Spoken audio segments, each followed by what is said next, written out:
Jackass Alum Bam Margera reveals he was pronounced dead after suffering 5 seizures from COVID.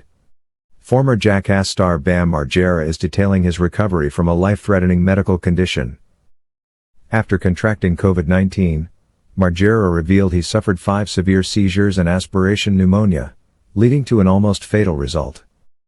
"I basically was pronounced dead on Elvis' birthday," Margera said during Steve-O's Wild Ride podcast. "I did not know that I had gnarly COVID." He continued, "My body was shutting down, and I went into 4 seizures, each one lasting 10 to 20 minutes, and on the 4th one, I bit my tongue so hard it was nearly falling off. It got so swollen and puffy, it wouldn't fit in my mouth, and I was drinking the infected blood, which gave me pneumonia as well, so when the shaman took me to the hospital, I went into my 5th seizure, and I couldn't breathe without a tube down my throat."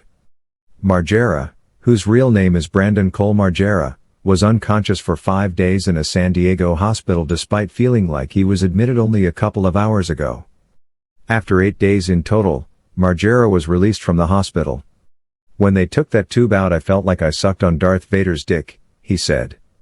Margera was booted from the Jackass Forever film after he allegedly broke a contract clause to stay sober during production. He tested positive for Adderall, which violated the wellness agreement Margera agreed to with the Jackass Forever producers while he was in rehab in 2019 prior to joining production.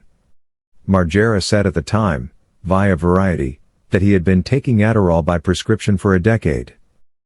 The star filed a lawsuit against Paramount, Jackass co-creator Johnny Knoxville, and Jackass Forever director Spike Jonze disputing the termination. The suit was later settled. "I don't want to get into public back and forth with Bam," Knoxville told GQ at the time. "I just want him to get better." Knoxville was later sued by a TaskRabbit handyman for emotional distress after an alleged on-camera prank involving threats of violence, illegal arrests for drug possession, and bizarre circumstances. At this point, plaintiff was in a panic. The lawsuit filed in December 2022 read, "In the span of just minutes, he had been threatened with being beaten up, told he botched the repair job, accused of murdering a pony, had his car taken without his permission, and was now being told that he would be arrested for possession of illicit narcotics." The handyman was offered a few $100s after the sequence was revealed to be a prank with Knoxville, presumably for Jackass.